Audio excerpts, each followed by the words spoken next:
All right, we're live. The Memeology Institute think tank with Lewis Parker, Sasha Hodler, and Theo Goodman. Yes. How do I get it off me there? Somebody make some noise real quick. Hi. 1, 2, 3. All right, yeah. Hello. So I want to make sure that the camera angles are working here.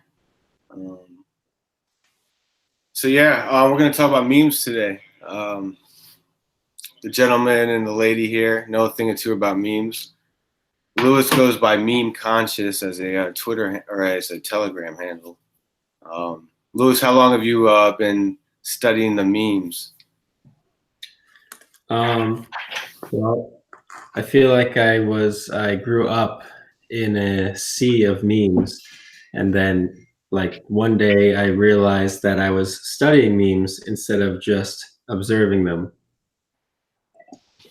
I think when I started to notice how they affected the people around me, generally in school, my friend groups and so forth, like how memes affected people's behaviors and their like awareness of information, how there was like seemed to be some sort of disparity or some sort of like time differential between when things happened on the internet and when things affected the real world. That was probably sometime around like 2007. Sasha, what do you know about memes? Well, I love looking at memes, but as he was talking, it kind of reminded. I was reflecting on why I really like memes, and I just think they're a funny way to express things. And I was in a Facebook chat before learning all about Telegram and stuff a couple years ago, like maybe 2013 or so. And someone shared a meme of Jesus in the derriere. And one of the people got so mad about it, like she won't talk to the rest of the people in the chat still to this day. And it was so offensive. And I just, since then, thought it was always really funny that memes can have this huge effect when they're just like a little, image somewhere. So I always like the edgier memes since then. Huh. Theo Goodman. Hey, what's up, everyone? I think that it's hard to say because these things were not always called, quote, memes, which is just kind of coming from mimic in a way. But I think in the nature that we're talking about memes, I would go back to, it's called agitprop, which is short for agitation propaganda. And that's just like a political tactic. Like it could be, I guess like in quote modern times, you could call it like a flash mob or something like that. But imagine like a political flash mob, or imagine a spontaneous demonstration that's not advertised. You know what I mean? Or something like that. Or it could just be flyers. Flyers that are using kind of like weird DIY aesthetic, or just kind of like edgy pictures. I think there was a lot of that going on in the 90s when I was more into activism or punk or underground hip hop, that kind of stuff. I think that kind of like the agitprop stuff, that a lot of that style, it plays into like what we call memes now, at least the edgy stuff that is like more political or just trying to be edgy. And a lot of the stuff we're talking about. So like back in the day, I don't know where that term comes from, agitation propaganda, but I think that is definitely touches on what a lot of people think of memes or political memes or edgy memes. And do you think advertisements from like the World War, Cold War type joints that the military was putting together are memes? Yeah, I think, for example, so when I was a kid, a real important movie was Red Dawn, and it was like Wolverines. So like Wolverines was kind of like, that was kind of like a meme in a way. You know what I mean? Even though we didn't think of it like because nobody used the internet like we do now. we didn't think of it. But that was kind of a thing because like everyone kind of knew, you know, all the kids a lot of the kids, most of them had seen or heard of that movie, and everyone knew that means like the Russians are coming. You have to like, you know, get your Boy Scout backpack ready, you know, survivalist or something. Get under your desk. Like RPG missile ready, you know? And so everyone knew, and that just kind of spread. And it's cool in the movie, you know, they use graffiti to spread their message. So they're kind of using that in the movie. They're kind of doing that basic level meme style too. The idea of a Wolverine is a very resistant animal that's hard to kill, you know, in the movie. So I think even in that movie, you know, using their gorilla, if anyone hasn't seen it, check out the original Red Dawn, not the new one, the one with Patrick Swayze. And they use spray paint. They're a guerrilla group, and they use spray paint, and they spray Wolverines. And I think that's also kind of goes back to this same stuff that we're talking about now. It's just that with the internet, we kind of move in hyperspeed. Yeah, it propagates right through like social media and stuff. Like what's Lewis, what is a meme? Like what do you think a meme is? And how do they gain popularity? Well, Terence McKenna defined a meme as the simplest unit of an idea. I think going like one step, even like being at the level or one step beyond like Richard Dawkins' definition of a meme. So that almost makes it kind of like a placeholder for information. But you could map that placeholder into a system, and it's like nested multi-dimensionally amongst like the sea of existent context. So that allows like a meme to establish a narrative and multiple narratives that might exist on multiple levels. Like how many levels of irony are you on, bro? So the meme itself is, I like to think of them as like agent-centric in a certain way. Like they're their own selfish replicators that like symbiotically you know, use humans to reproduce. I think that helps to like model their behavior. So you think they're kind of living organisms or something on the internet? Yeah, in a way, it's like we can model their spread and their behavior as if they were organisms, and it explains a lot of things. So you could say like a psychic organism that like, you know, takes advantage of the internet in order to like achieve like more spread than has ever previously been available. Like the methods of meme dissemination of the previous world were and today still were capped by the methods of like meme dispersal. So what Theo was talking about, you're saying printing press, say like the Bible, like flyers and all that stuff, that you're saying there was a cap on how much they could be dispersed in a given amount of time compared to the memes, how they can propagate in 24 hours, 48 hours. Right. We're kind of in unprecedented territory in terms of like raw information dispersal. So we can finally see these things like bubble up organically and apply like mycelium-like network topologies to try to view and explain the behavior of these psychic organisms. All right. How do they gain popularity? Well, by like, you could, in one way of thinking, you could say by like taking advantage of cognitive blind spots in the human psyche. Another way is like by symbiotically forming some sort of symbiotic relationship with the human mind. So like if you view, maybe memes are like sigils, where like it causes like certain self-similar repetitions of brain activity, right? So like what, like the video Friday by Rebecca Black, right? Let's take that as a meme. And that had like huge amount of spread for its time. Wasn't one of like the most watched YouTube videos. So that like video as a meme had some unique penetration into like the collective brain space.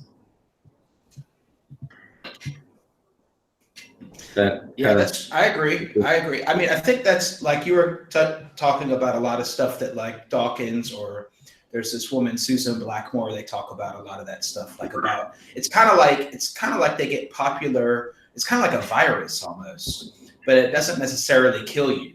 So it's like that's like in the sense that they're their own like organism in a way. So she has this really Susan Blackmore. She has this quote. She says that humans are just a means to propagate memes. So I mean, she goes as far. I don't agree with everything she says, but she like just to get on her like level. She goes as far as saying that we don't really have very much free will. We're just a collection of memes. They're just like they were just like reacting over and copying essentially. You know what I mean? Like mimicking. But what is cool, she came up with something. I think she calls it team, like instead of a meme, a TEME. I don't know if that's like a technology meme. Technology. So that's like what we're talking about, how they go really fast and it's like hyper speed and it spreads so quickly. That's like even another level of thing to kind of consider. How fast and how that happens. But I think that all of the reason they're infectious or popular is because they have truth. Now, it doesn't mean that it's like a truth like the scientific truth, or it just means that it has that kind of emotional impact is a truth to people. You see what I mean? So that is the reason. If it doesn't have that, it's usually not very infectious. And that's why, and and they are like a virus. That's why it's called viral. It went viral, because it just catches on like a virus. And it has this element of truth that speaks to people. Now, it could speak to people differently. That's the different levels of comedy or of truth that it's saying. It's funny for some people on this level, and it's funny for other people on another level. So that's the kind of different elements. And I think that when it has those different levels, it's probably more infectious. Word. What, Sasha, what makes a meme good to you? I don't know. Just I think what they both said, if there's some level of truth to it, or like I don't know. I find those Doge memes, like the Doge edits on Telegram, I find them hilarious, and I can't explain why. It's this dog sometimes crying. Yeah, there he is. But sometimes recently they put one together of him in this horrible looking apartment full of garbage, and then he went on a rainy journey to his work as a chef, and then they fired him, and then he took the rainy bus home and got a gun and went back to work as a chef and then blew the place up. I don't know why I thought that so funny. But it's just like they're so ridiculous or something, and the Doge is so cute mixed with all these like horrible things. Like there's just there's a lot of elements to it that's I don't know. I love that little Doge, and a lot of the other memes, the Pepe memes too. Just the more funny they are, like the more ridiculous they are, the more funny they are to me sometimes. Mm-hmm. What do you all think are the most popular memes of all time? Like the top three, maybe each of y'all's top three, like that have moved throughout, that you've seen throughout your time on the internet, have infectiously grabbed your attention. I'll go Lewis first. Well, as far as like an internet-based meme specifically, yeah, let's talk about the internet. Yeah, Pepe the Frog is definitely up there as far as like, being important to the formation of like meme culture as it grew into a mass phenomenon. I mean, you can like, it's interesting. You could model like the spread of meme, like the spread of Pepe the Frog as like almost an exemplary model of like the spread of memes in general. And I've like took a large number of years to churn in this like niche internet community before like being ready to achieve some sort of like critical mass in the collective psyche to be utilized and then weaponized for like all sorts of different purposes by everyone. So it was like we weaponized a meme like quintessentially as a collective, and like no one knew what to do with it. And then like well, we're gonna get into Pepe later. What's another meme that Doge. Like okay. Doge was worth like $2 billion of Dogecoin, right? That's pretty significant. Kind of like a cybernetic meme. That's a collective. meme that popped up in around 2010 or something like that. Just of somebody's dog in Japan, and just went crazy. Yeah, the Shiba Inu. And then turned into at $1.2 billion currency, and that people traded all over the world. How crazy is that? And I just look into those eyes. Like, tell me what you see. Exactly.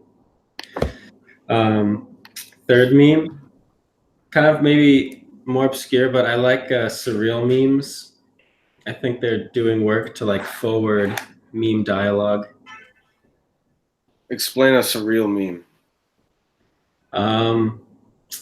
They're surreal. So there's a lot of elements that don't make sense from like our baseline linear conception, like space-time and like what's to be expected. So they kind of colonize the space explicitly of what's not to be expected.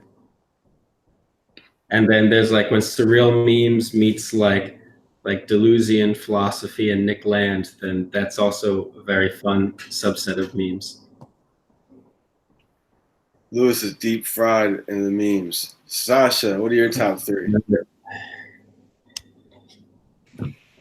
I don't know the meme world as well as you guys probably, but I was thinking I really like the grumpy cat. And then you recently told.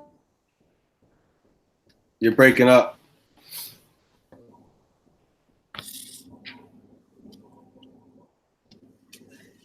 All right, Sasha is frozen. Theo, what's your top three?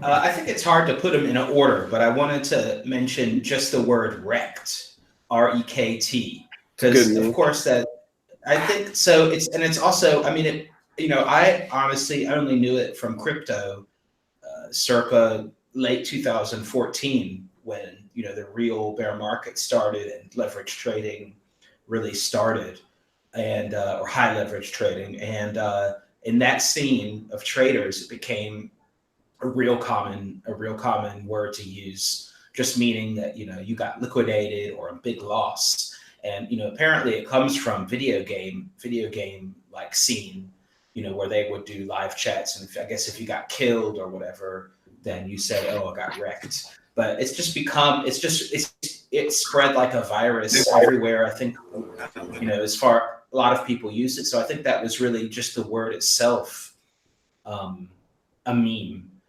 Definitely. I also think that even though it had, I guess it's slowed down lately. I also really like this one, what my parents think I do, what my friends think I do, what I think I do, and what I really do. So it's it's like a box. That one is really good, and that always has a lot of truth to it. So you can always fill that up with 4 things. And I think that one is really hilarious, I think. So there's so many of those that ring true.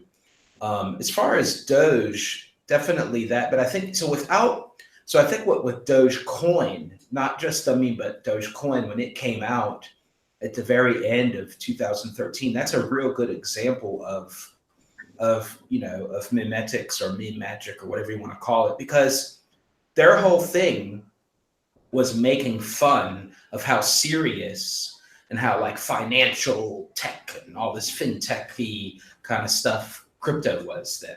All of the altcoins, all altcoins coming out, it was exploding. Like the altcoin scene was exploding. There was tons of coins coming out all the time. And it used to be a thing, like the announcement page on Bitcoin Talk was a big deal. Like you always check, what's the latest one coming out? Oh, I have to mine that. I have to buy it before it goes up and all this kind of stuff. And it was always like really, oh, it's faster, it's limited supply, fintech something, you know what I mean? And they just came out and they were like, no, we're doing it. We're going to make, billions of supply, We're gonna make a dog as our mascot, because all the other ones were really boring. It was like another letter, instead of a B, it was a D. It's like, right, you know what I mean? So then they were like, that was a pretty big deal. And then right after that, you had a ton of copycats. Like there was even, I think, Grumpy Cat Coin, Kitty Coin. There was like, then the animals started. There was like all kind of animals. So then it just got all wacky. But I mean, that just shows you, it just had a really big impact. And it had such a big impact that Jackson Palmer, the founder, didn't want anything to do with the Dogecoin virus. He left because it actually went up in value, and that was not his intention. It's kind of like Frankenstein. What have I created? You know what I mean? I think from Jackson Palmer's point of view, that's probably how it was. So I think that's a really crazy example of some things that can happen. Yeah. What do you all find are the best way to find the early memes before they get popular? Like, where do people dig in, essentially dig in the memes? DITM. I mean, I guess people go to 4chan and try to see what is going on there. Everyone wants to dig in 4chan, wherever it is. But I mean, I think that, I think even digging in some senses could be really counterproductive in some ways, because it just could be too forced. So then you're going to make a meme out of yourself in a way, if you're trying to be I don't know how to explain it. It just has to be 100% organic. Right. I think Telegram is good because there's just a lot of action on Telegram, and I kind of think that Telegram is sort of like the back chat room for Twitter. So it's kind of like Twitter is there and Reddit is there, and then the back chat, everyone has their own small rooms, hey, comment on him on Twitter about this. Did you see this?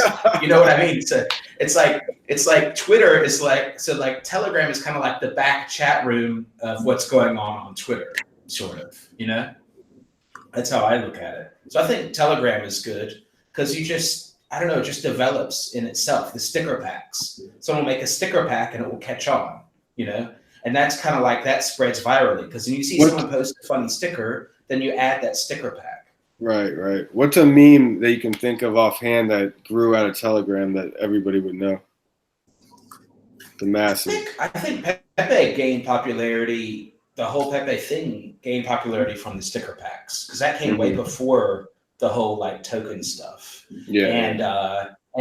And then even the coin, Pepe coin, Memetic coin, which is another side project, came before even the token thing. But I think that inspired from Telegram, the Telegram sticker packs. So that's one right away that I can think of. I mean, there's so many. And it's that project Telegram, a lot of them have their own sticker pack, because they know that's a real good way of promoting their project and spreading their virus. Yeah, I like to spread my sticker pack around. I like to get slutty. I like to get slutty with the sticker packs. Do you think they'll ever monetize the sticker packs on Telegram? Only if people are willing to pay for them. They have. Well, it's like Telegram has monetized the sticker packs because they're the ones who can benefit most, they're the ones who most immediately, let's say, benefit from the aggregate use of stickers at large. But could they monetize individual stickers so that sticker creators working, sweating and toiling in the meme fields can have their just desserts and be entitled to the sweat of their brow? That would be a very interesting paradigm indeed. So it's all about the data. So it's going to be, if I'm Telegram, then, so I know a guy that made some of the early crypto Pepe sticker packs. And I haven't asked him in a long time, but he used to track the downloads just as a stat. And it's off the charts crazy how many people have added it. You know what I mean? So, I mean, if you're Telegram, then you have the data. So you can say, oh, this is gaining in popularity, to decide how you would use that. But you could, you could definitely use that data somehow, whether it's selling merchandise or just like selling the data to someone else that thinks it's cool. That would definitely be a way. All we're doing by sticking them is we're just feeding their data, just like everything else on the internet. So that's could be one way. I don't know how to monetize. Now, it's difficult for the sticker makers, how they can directly monetize it. I think probably it's going to be really hard to do that. I mean, you could maybe figure out a way, like if you like hold a token in the program, then you unlock something maybe. But I think in general, it's just going to be like reputation. It's kind of like how graffiti. How do you monetize graffiti sprayers? Well, they just gain a reputation, Right. And eventually they get like paid work or something. I agree, because I So don't think like I similar. have a ton of sticker packs, and I can't think of any that I would pay for if other sticker packs are available. I'm sure other creators would come out, and it would just be a market, the free market. I don't know if it'll let sticker packs win that one.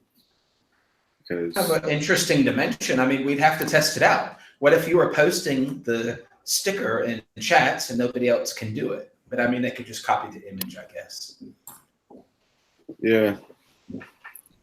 Well, it's an interesting dilemma that if somebody could figure it out, make a lot of artists happy.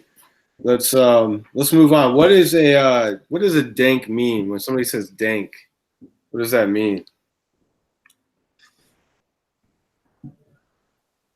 What is For dank? some reason, I don't like that word that much, but I hear it all the time, like, oh, a dank meme.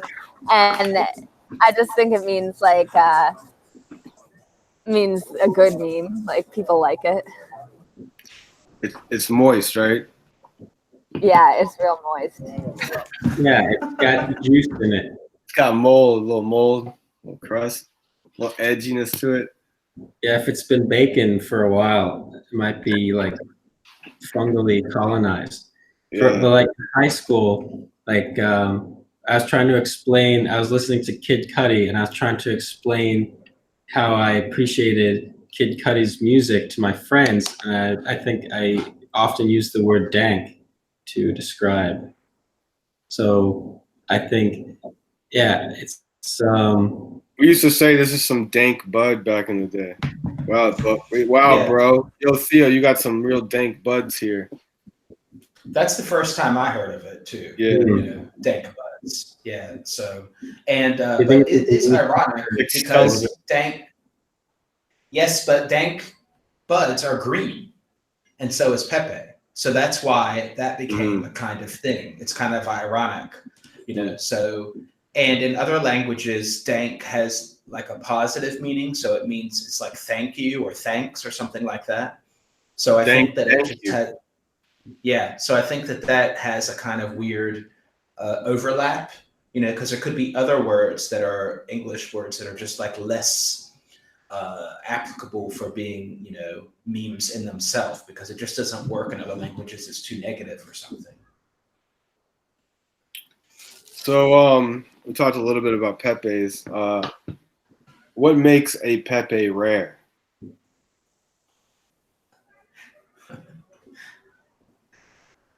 The perception that it's rare. Okay, it's deep, pretty deep. yeah, I would agree with that assessment. So peppes were really popular on the internet, right, for a long time. Well, in the deep world, especially of the internet, and then the peppes got too popular because people were trying to sell their bags of peppes, and then like Katy Perry and like people start posting peppes. Apparently, if you read about it, then they say people are like, we're going to take pepe back, so we're going to make obnoxious peppes. Is that what happened? I think I mean, the basic narrative.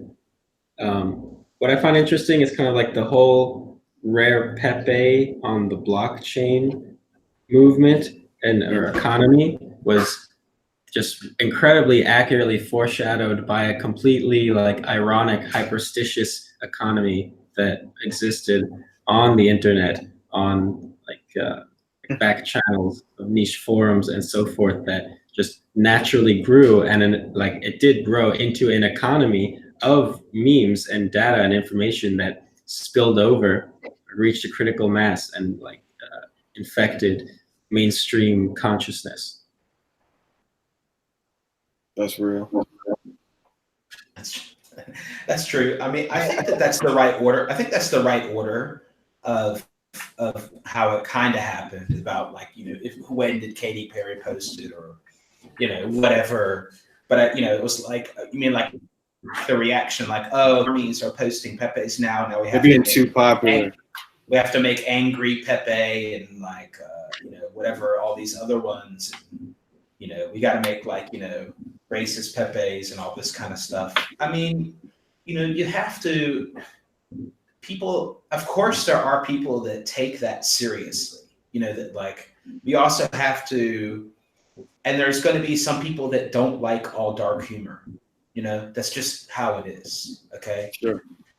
Now you can decide, you know, what's across the line, or, you know, what. But I mean, I think it's just like, you have this discussion in all art, in all music too. You know, you have guys like dress up in uniforms and like do pop.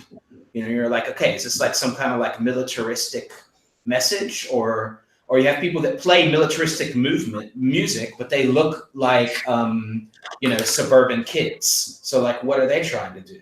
You know, so right. Or you have people that look like they're in uniforms and they play militaristic movement. You're like, what the fuck is this? So you know, it could. So you have the same thing with art. Like, you have like people painting dead people, or like people painting violent pictures. And, you know, I mean, so what does that mean? Are they like promoting violence? It's all about the context, and, you know, what are the intents of the people. And of course, the internet, you can't always know what the intent is.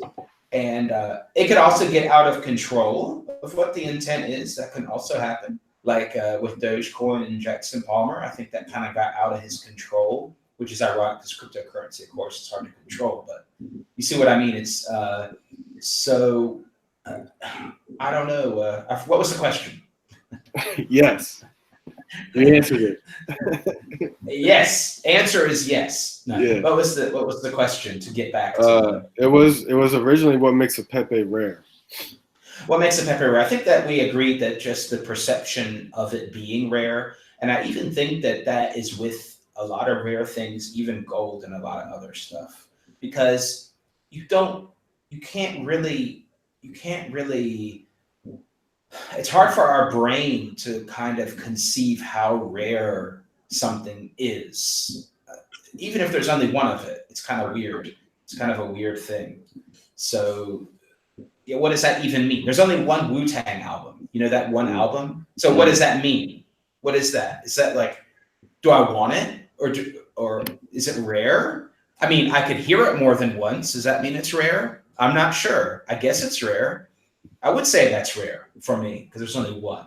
Yeah, but you can hear it 1,000 times. So maybe if is it only rare if you can only play it once and it self-destructs? I mean, you know what I mean? Like, it's only about the perception of it. You know, there's levels of rarity. There's levels, but because it's like presented, but the intent is that it's rare. So there's like this like box, and it's like, you know, it's like on Indiana Jones, where they're like hunting for like, you know, the sacred box or whatever, you know, and the album is in this like golden box. That's how I don't think it is, but that's how I like would do it, or that's how I imagine it. You know what I mean? Yeah, you're right. The box was done by some artist sculpture. Yeah, it's very close. Right. So that's part of the concept, okay? And I think that's important, because if that's part of the concept, then that's even though that's not, you know, the box is not the album, but it's part of the album in a way. You see what I mean? It's part of the experience of the album, and that whole experience is the total artwork. That's what the total art. So it's kind of like Total War, but it's art. Get it? No, I'm just joking. So it's like, but it's the whole experience, the whole concept. That's the rare part. Being rare is part of the whole concept. That's the whole thing. Is that part? That's part of the culture, part of the fun of it. I mean, it can be if that's what the artists or the community think is fun. I mean, if they don't think it's fun, it might be rare by accident. You know, it could be just a, you know. Yeah. How important does rarity play in all memes, or is it just specifically tied to like the rare peppes? I think that you could apply the same principle across all memes, and then you can like perhaps visualize what like the pure attention economy is really like. And then adding crypto is one layer on top of an attention economy that now like more valuable memes, whatever that means, can float into blockchains and utilize this security and like new feature sets that blockchains can offer, which you have to pay for. So the meme has to like justify its existence on a purely like just cost to create and transact level, let alone then like achieving meta levels of value above that. So I think one way you could look at a meme is kind of like as an atomized projection of Eros. So it's like we're externalizing like raw desire and quantizing it into, in this case, like some sort of certain pixel grid. And there's an economy of images, like the imago economy, like pure externalized Eros onto like some standardized, more or less, format of like pixels.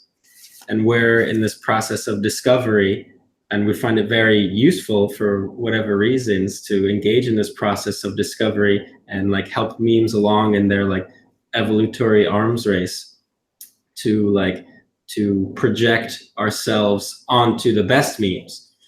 So therefore, we only have a limited amount of attention space. We can only project so much psychic energy.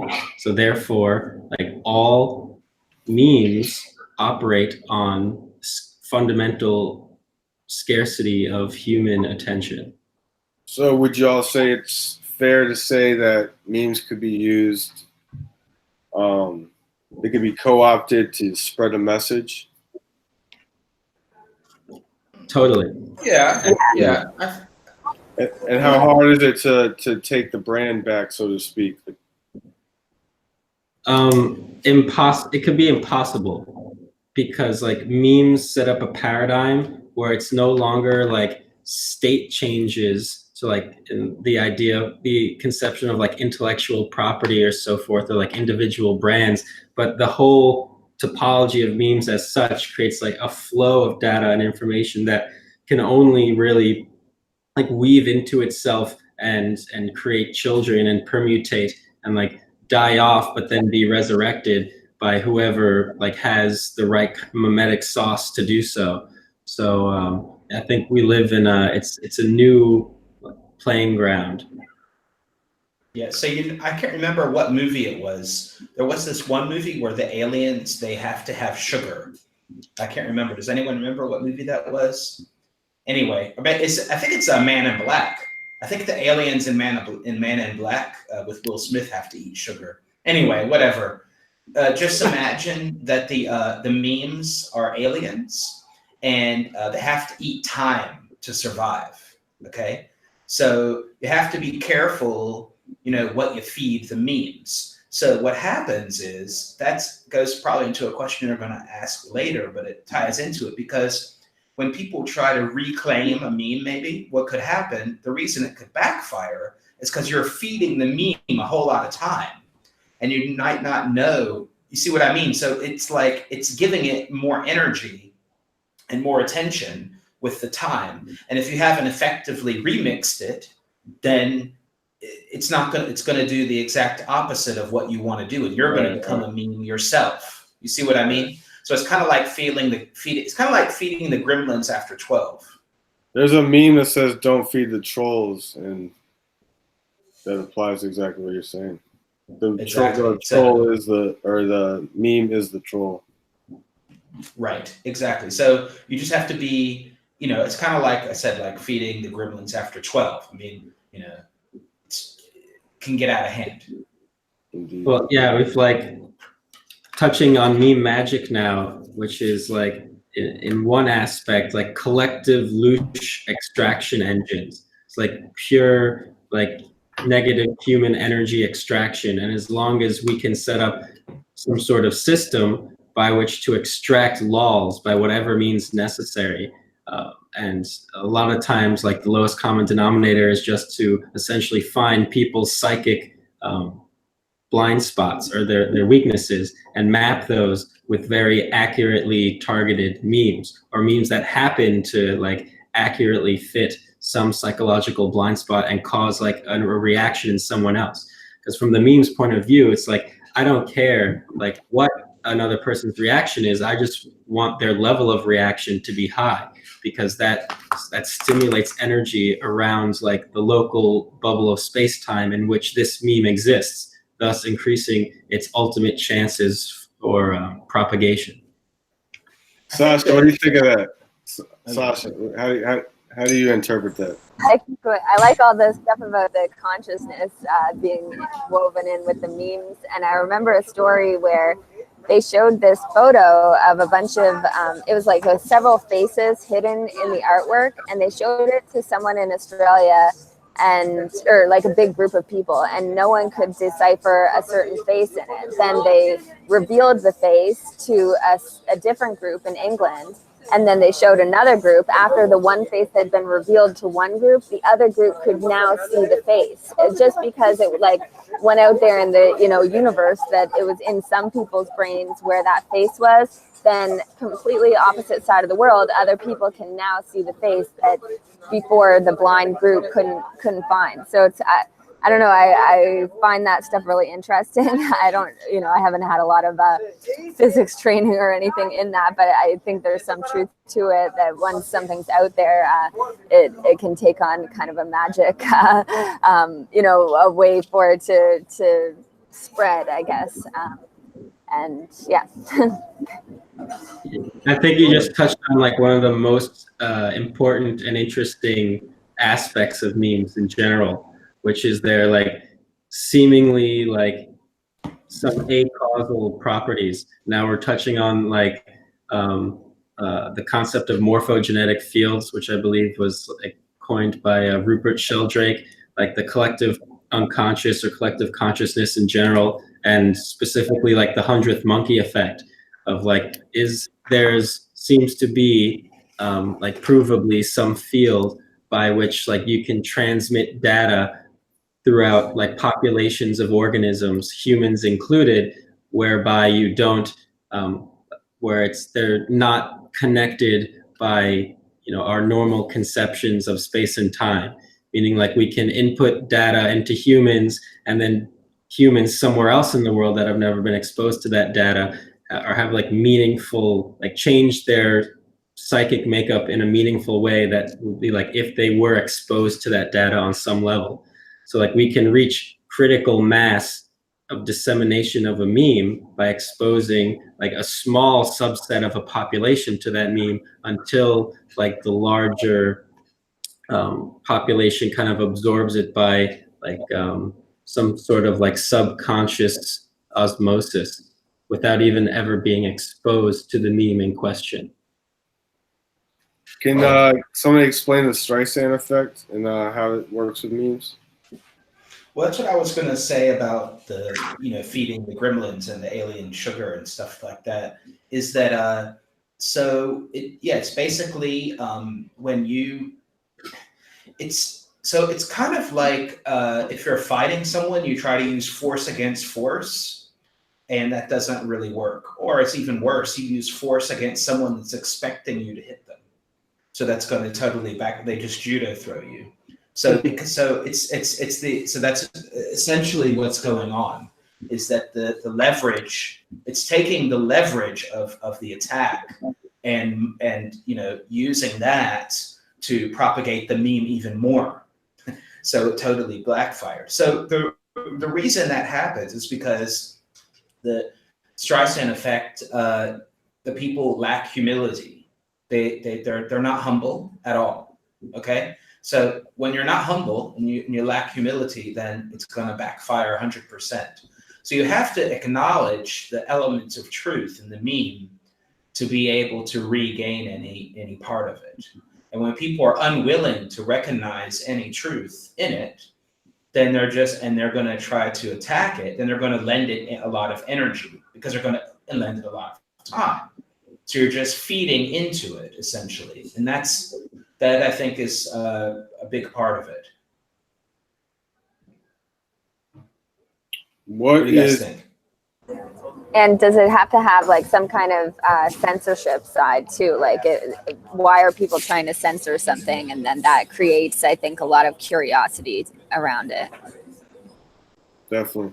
So it has to also good is when the person is already really overconfident, and then a meme comes out or something happens. You see what I mean? And then they double down and say, no, everyone else is wrong. So it's like they're not. That's usually what happens. So it even starts at an overextension at the beginning, or a dissonance about. It's just not being, when people are not able to see another side at all, then it's likely to happen. What is a shit poster? My favorite kind of poster.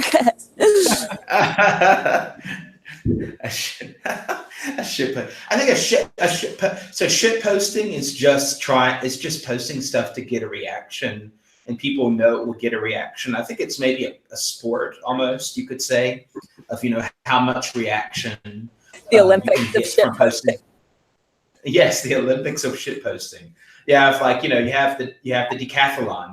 You have like the shot put of shit posting. You have like the sprint, long distance run.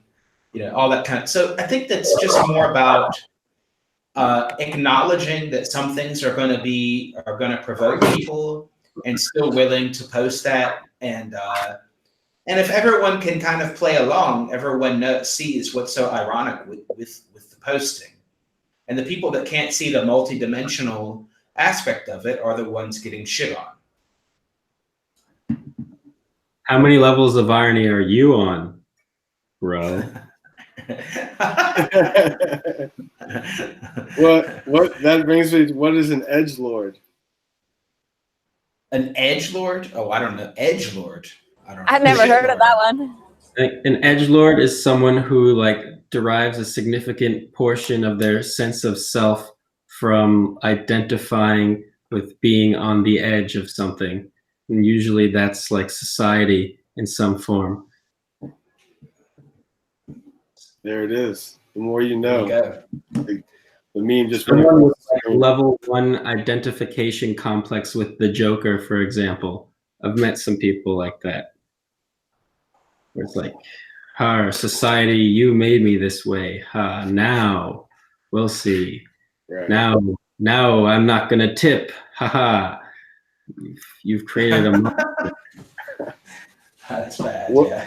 What is Kekistan, and who is this Lord Kek? I thought it was John Seth. Just kidding. Well, I mean, that's a weird thing that it is actually an ancient Egyptian god, and it became, whether knowingly or not or unknowingly, it became Lord Kek, the internet Lord Kek. But it's just, I think that it's the god of darkness and truth is Lord Kek. The darkness in the sense of the unknown truth, not in the sense of evil or something like that, but an unknown darkness. So that's the Kek. Lord Kek is the unknown darkness that is the truth. Yeah. So Kek is an ancient Egyptian god, a member of the Ogdoad, which is one of the 8 primordial deities that come in male, female, frog, serpent pairs. And Kek and Kekuit are one of those pairs and represent what I believe is the primordial darkness, and also the concept of light coming from the darkness. And I mapped that system with the Greek aeon system. They also have 8 primordial aeons, and logos is one of them. And I think logos lines up pretty well with Keck, which would make a lot of sense from an archetypal standpoint, that like logos is the word that like speaks being into existence. And that's kind of what's happening with Pepe. You could say like philosophically that like this phenomenon of rare pepes is a matter of like the original Pepe image getting like positionally close to logos in the collective consciousness, and thus like just an infinite amount of permutations was the necessary result of that happening.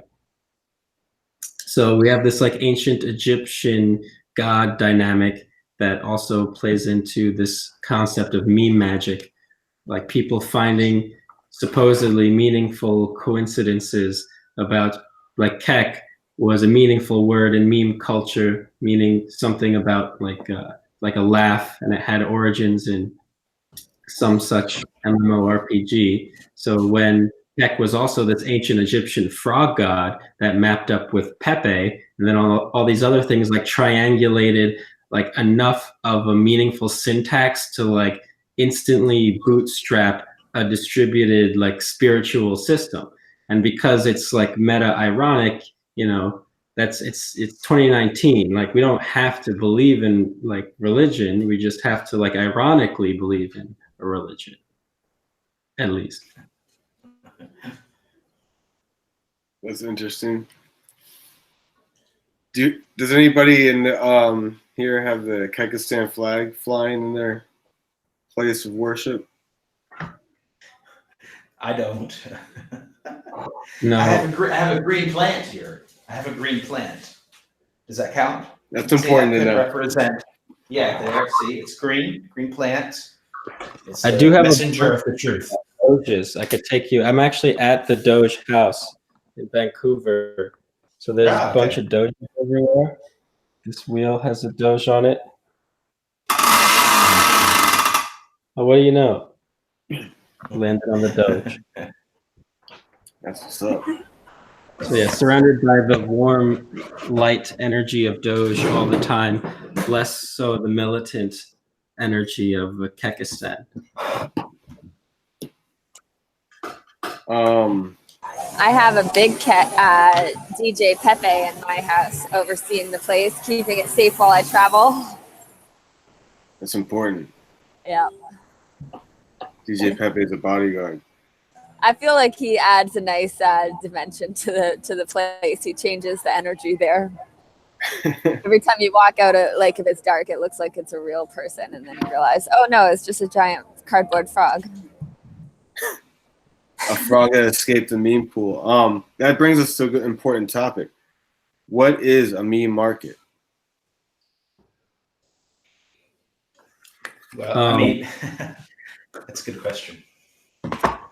Well, I think earlier I kind of made the point that I think all memes exist in a fundamental market for attention space. Like to come into being, they need to, they need humans to project like Eros onto them to make them a real boy or girl. So there's a fundamental like attention as a hardline baseline scarce resource, and so we can add like other market mechanisms on top of that to like as we go up the meme rarity hierarchy and like map memes into more like advanced economic systems. So like, okay, now let's take this meme that's been circulating because it's like it has heft in some like collective conscious space, and now put it on the blockchain and see how much people are willing to pay for it. Turns out maybe they're willing to pay like, a couple of cents or a couple of bucks or a couple $100 or maybe a couple of $1,000, or like as a kind of a gestalt meme hive mind, like maybe $2 billion in the case of Dogecoin, right? So kind of it seems to be just the natural growth process of like memes into becoming. I see like markets are kind of like the cybernetic arms of memes making themselves real. Is our money a meme? Is money? Yeah, a that's what I was going to say. I think that in a lot of ways, all markets are meme markets, because it's so people are like, oh, gold has value because it's rare and you can use it. You can, you need it for computers and, there's like industrial uses and all this stuff. And that's all true. That's definitely part of it. But the main value of it is the gold meme itself. And you could also go into stocks, Apple, Amazon. Why are they worth something? Well, Amazon, they're real clever. They made their name, Amazon. It's a jungle. You can buy all kinds of stuff in the jungle. You see what I mean? Like, but that in itself, so that definitely, I mean, you could argue that that's all a meme market as well. That they need to understand, memetics, and they're using that knowingly or unknowingly, and the people buy and sell these things based on those subjective values, at least as a big element of it. Okay, so of course there are the fundamental things, like you earn this much, the company earns this much money, and they give this much dividend, and all that stuff.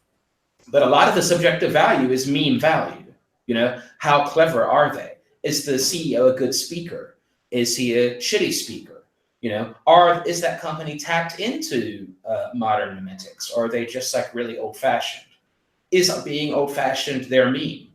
There's all that kind of stuff. So I would say that, I would say yes. Fiat is meme money, definitely. And Bitcoin is too. And I think that's why crypto, so I think all of that, Doge just, kind of highlighted it for everyone, that's all this stuff is. It's just like collecting stuff. So Bitcoin, it's just like, oh, how many did I collect? My precious, And that's the same thing with all the other ones. It was all, oh, I've got Litecoin, I've got the silver one. Oh, I've got Feather coin. I have a Feather now. I've got this one, and a lot of that is what it's all about. And that's why you get all of the discussion on Twitter. You have like the maximalist jihadists. They're like, oh, shit coins are going to die. It doesn't matter. And they have no fundamental value. Well, yeah, but it doesn't matter because they could not work and get 51% taxed every day almost. But it doesn't matter because if they have a religion or a kind of meme power behind them, who cares? It's not about that. It's not always about the raw monetary value and the raw quote fundamental value. There's a lot of other elements going into it. Yeah. When I think of meme, I gotta run here. Sorry, but thank you for including me in the conversation, and really enjoyed hearing what everyone had to say about the memes. Have a good one. All right. Yeah, thanks. Talk to you soon. Bye. Yeah, speaking of meme currencies, I remember Titty Coin. It's a good meme currency. Their goal on their white paper, I think, was to purchase an island where it would be a topless island, and that was a real coin traded on Cryptopia until recently they had 51% attack or something, and before Cryptopia shut down. So a lot of memes out there. There are a lot of memes. Yeah. Are memes art? What do you guys think about that?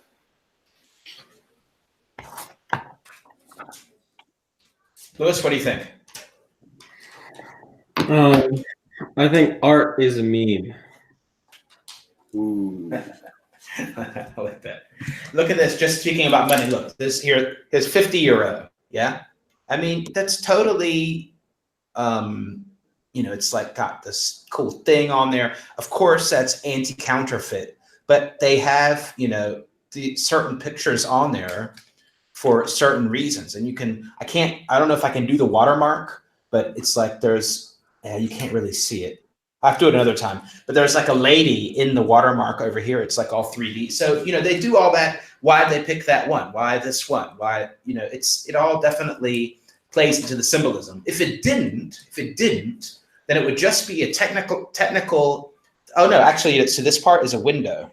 I don't know if you can see that. Anyway, if it didn't matter, if it was only technological, then it would have like financial data on it, and it would just be, it would just be 100% functional. It wouldn't be. You see what I mean? But it matters how it looks, and that's part of the meme power of the money itself. So it's like marketing then. Definitely, that is an element. I mean, element of marketing is memetics and at least understanding it. But people, whether you call it that or not. Right, This there's the dollar, see? Money is not a meme. Money is real. Money is not a meme. Everything else can be a meme. Money is not a meme. Money is real. We trust God. Okay. We trust God. We trust God. In God we trust. Money is not a meme. That's it.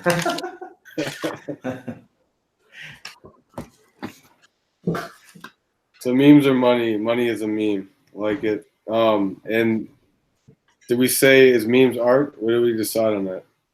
Or what did we discuss? Lewis, I think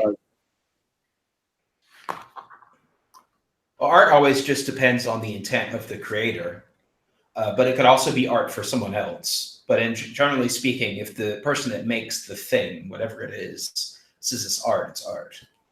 That's how I define it. Is anything that if you're a maker of something, are you an artist? If you say you are, I think you are, because you have an intent to express something with that. And if you just made it for a purely utility way and a purely functional way, and you don't care about art, then, well, that probably wasn't part of your intent. So maybe it's art to me, but in my opinion, it has to do with the person that made it. Mm. I think there's a fundamental difference between like creation and kind of like a cheap simulation that lies at the heart of like the art debate, right? And no one can seem to like figure out what it is, especially when like money gets involved, because now there's like this kind of perverted incentive to like make things art, as far as like the meme of art will increase the price of a thing. And that's like the current art world, right? Exists in this paradigm. There's essentially like a cartel that gets to define what art is. And they have a pretty good racket going on. But what they don't know, and what will be their ultimate downfall, is that they don't understand that art is a meme. So by the time I think they catch on to that, it'll be too late, because like they're relying on like a Newtonian model for their empire, but the reality is quantum. So it's like underneath the idea of art itself is the idea of memetics. Like under the idea of like centralized power structure is the idea of like distributed collectives and so forth.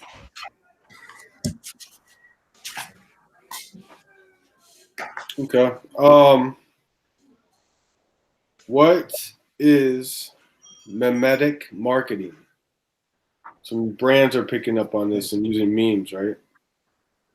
Yeah, I think it doesn't have to be, making a meme. Like, oh, look, I have a cat thing for our company.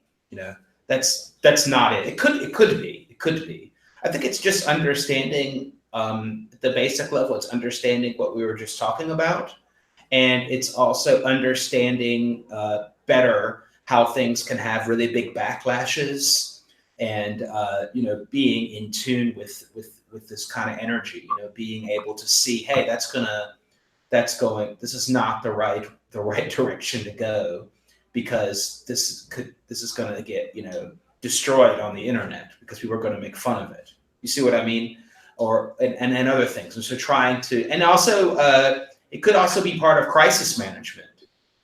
So how can you deal with a crisis and not have your crisis blow up even more? Well, then you should be able to understand, when to have humility and when to tell everyone to fuck off. You have to be able to manage that. And I think that's part of understanding internet viral memetics. So I think that's all part of it. I think memetic marketing is a meme. It's it's the latest way. It's the latest way to infiltrate your subconscious, right? So of course, if I can extract juicy monies and so forth, juicy God bills from your mind. Like there's God in your mind, and I want him in my pocket. So like, obviously, I'm going to use the latest like MK Ultra findings to cause you like to accelerate like mass micro trauma and extract things from you without you knowing what's going on. Because fuck you, you're dumb. I'm smart. I have the MK Ultra. I read all the books. I can extract. I will extract from the sheep, the cattle. Sorry. Anyway, so essentially, it's targeted mimetic warfare, right? But like applied commercially. That's the way I see it. So it's interesting, and militaries use the same tactics now, like mimetic warfare's in any toolkit for like a modern military movement, especially even like a guerrilla movement. Like the first thing you have are your meme warfare, your meme outreach. And like now just corporations need to enter that playing field to keep up. Are there any brands that y'all can think of that have entered the market? Yeah, Coca-Cola a while ago. Like what is Coca-Cola? Like it's I don't know. It's not like sugar water. It's some other thing. It's like I maybe we haven't like discovered exactly what it is yet, but it keeps coming back, and it keeps like iterating and offering itself as this weird friendly object. Well, it's a strong brand. So is a strong brand essentially a good meme? From the brand's point of view, yeah. From like the intention of the brand is to like create profit, let's say in this case. Mm. So, I mean, it doesn't have to be, in that sense, where the brand itself spreads. So Coca-Cola, it does. You see what I mean? Because it could just be some parts of the company or a product of the company, and it's not the brand itself that's spreading. It's just like a sub thing of it or a product from it that is the mimetic part of it. So I guess that Nike tried, or maybe had some, what was this with the colon thing? Like, what was it? You have to take risks. What was it? I mean, we memed that. What was it? The clear cola? What are you talking about? Yeah. What was that one? Colin Kaepernick, where he was like, sometimes you have to take risks. What was the fucking phrase? It didn't work because I don't remember it. So sometimes taking a chance is good enough. Or what the hell was that again? I know you're talking about the ad campaign. Everybody was I think that they were. But I think that they were really trying to be on that basic level of like the meme generator. Like where you go to the meme generator page and you like take a picture and you put the thing. Text on the top. Yes, I think that was very, very much looked at. Hey, we're going to make this Colin Kaepernick a meme with our slogan. So I think they tried to do it on that basic level. So, I mean, to me, it was easy to make fun of, but I don't know if they had more sales or worse sales. And they also, not by chance, decided to take someone that's very, stigmatizing. Colin Kaepernick is very stigmatizing, or he was when they chose him. You see what I mean? Mm-hmm. So they're definitely on to trying that kind of stuff, and it got negative reaction. So that was good. They achieved their achievement unlocked. You see what I mean? And I'm sure they knew it would get negative attention. So they played the game. They played the mimetic game. They took something and they knew it would get a reaction, and they knew it would get a negative reaction from a lot of people. And they were cool with that because they thought that it would spread their meme even more, and it probably did. Yeah, there's boardrooms and like people are sitting around trying to figure out like how to like spread their product to a larger audience, and someone's like, hey, you know what really spread well for its time? AIDS. How do we apply that to this, to this? Like, can we get like some network? Sex. Can we get some biologists in here? Like, what's the overlap here? How do we make these mesh, right? How did the meme bottled water start? I remember when there wasn't bottled water as a youngster. I remember that too. That is crazy. I don't know. I guess that they made it healthy looking. I don't know. That's a really good question, but I don't know who started it. Probably Avon, the French company, because they own a lot of water rights too. Evian or whatever they're called. Yeah. They make a shitload of money on water, and they like keep buying water rights all over the world. I'm sure there's some other companies that do too, but they have a big interest in propagating that meme. So maybe they were one of the first people to do it. I'm not sure. They'd sell you your mother. They could get away. Well, first they would buy whatever water rights that she has on her land. Then they would sell her. What type of memes can we expect in the future? Prediction. Ooh, that's a good question. I guess you have like fungi on the viruses themselves. I'm not sure what that would look like, but everything that's going really fast now, it'll just propagate. We'll probably have different ways to propagate, and I'm not sure what they are. I don't know if I don't know what's going to take off. Is Bluetooth going to stay around? Are you going to be able to like do Bluetooth to Bluetooth memes like off internet? Are we going to have like meshnet like communication? I don't know. I have no idea. But I think all that technology stuff is going to help propagate it in different ways, and that meshing together, cross-pollination is going to make new memes that we're not used to right now. I agree. I think memes are becoming more like self-conscious. So like it's kind of with the going along with this like exponential trend and like the advances in technology. Now like everything seems to be following that trend, including like the propagation of meme culture. So soon there'll be like self-aware memes, like, hey, I'm a meme. Right? AI meme, maybe an AI meme that actually has AI to it or something. Machine learning meme. I don't know. It could be some weird shit like that. Yeah, it's like how can a machine like completely like create a memetic overlay onto your reality? And that's what the Matrix is completely. It's like if you essentially if you can't tell dank memes from AI generated memes, then you might as well just plug in right now. Play Beat Saber at least. But like, I think an interesting, like going back to what is art and creation, perhaps one of the things that humans have over AIs is our ability to like continuously produce dank memes from some sort of font of creation, as opposed to an iterative engine. No matter how efficient and fast that iterative engine is, it can never produce something that is super dank. So like super dankness will keep continuing to appear as a black swan in any attempt to grasp it. I like that. I like that. So also I think that that's very true what Lewis said, and I think that that and the whole rare thing is partially a reaction to the massive hyperspeed propagation, so we as humans, we lost the rareness. I'll be right So back. remember, you see how there's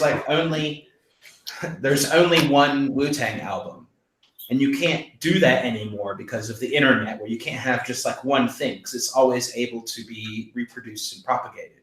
So, but humans kind of want to have these rare things somehow. You see what I mean? So that's kind of like a reaction to so they're going to still get that kind of reaction where people are still going to want to have, unique and rare things. At the same time, you have like propagation moving in hyperspeed.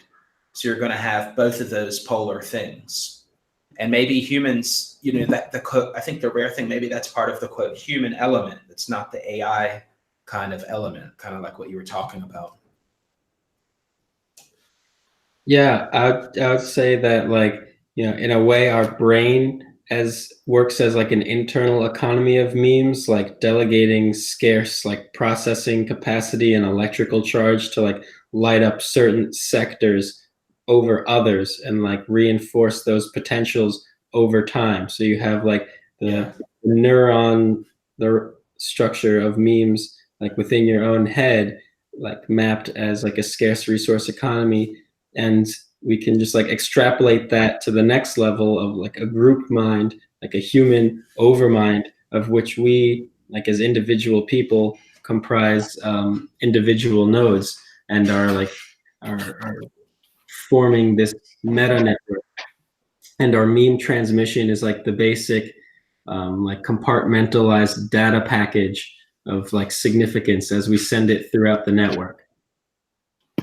So like in our mind, it would be like a neuron fires, right? And that's the basic like unit of data transfer, let's say, that our brains use. And then in the meta brain, in the human overbrain, it's like the meme package is the neuron fire.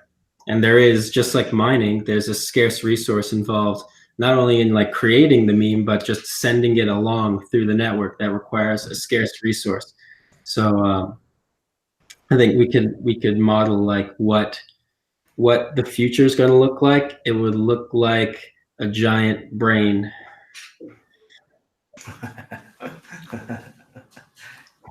we're all inside of it. We're looking like, whoa, look, there's like my weird like psychic complex, and like there's like all these different symbols and archetypes that used to be inside, but because of like glorious hyper commodification acceleration now are on the outside, and we'll be walking around inside of our own like collective mind, more so than we generally do today. It's gonna be weird. What's the most fire meme right now?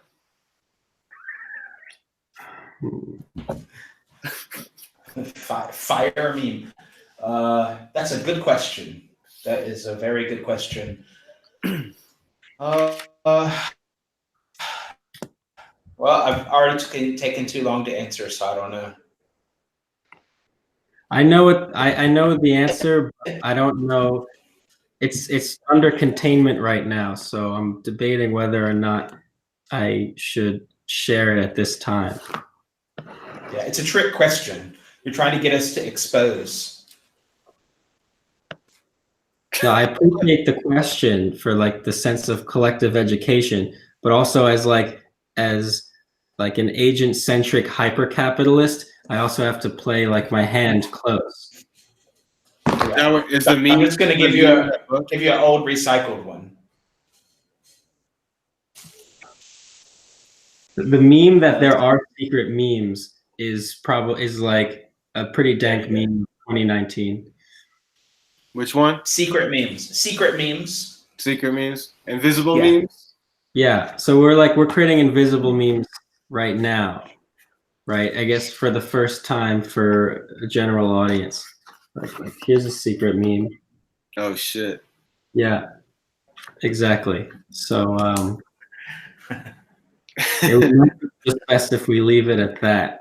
Do you think that Donald Trump's covfefe, do you think that meme that ever meant anything?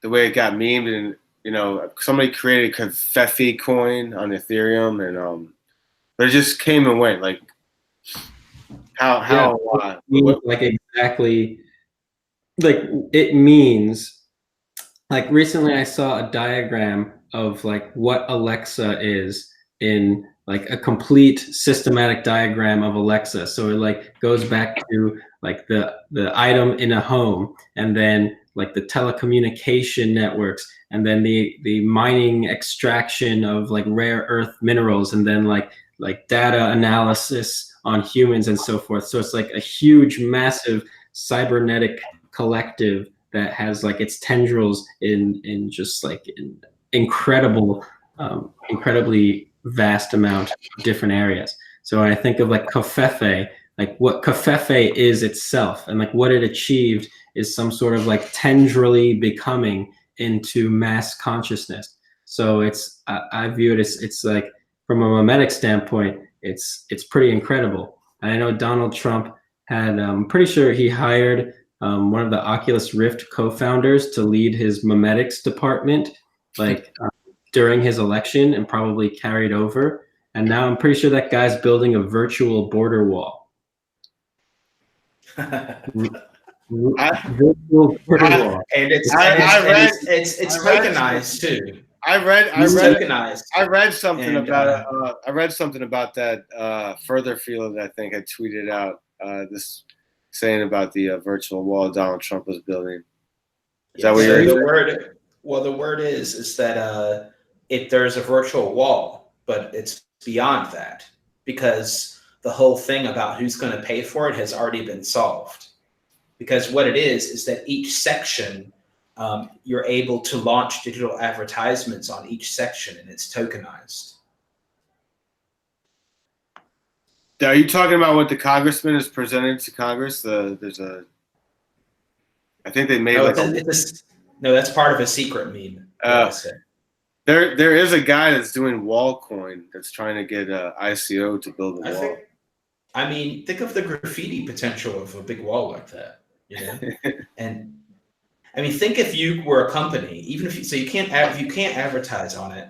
What if you're a company, you just pay, somebody to go graffiti on there or something indirectly linked to your brand, and then it takes it goes meme in the media and gets all that free coverage.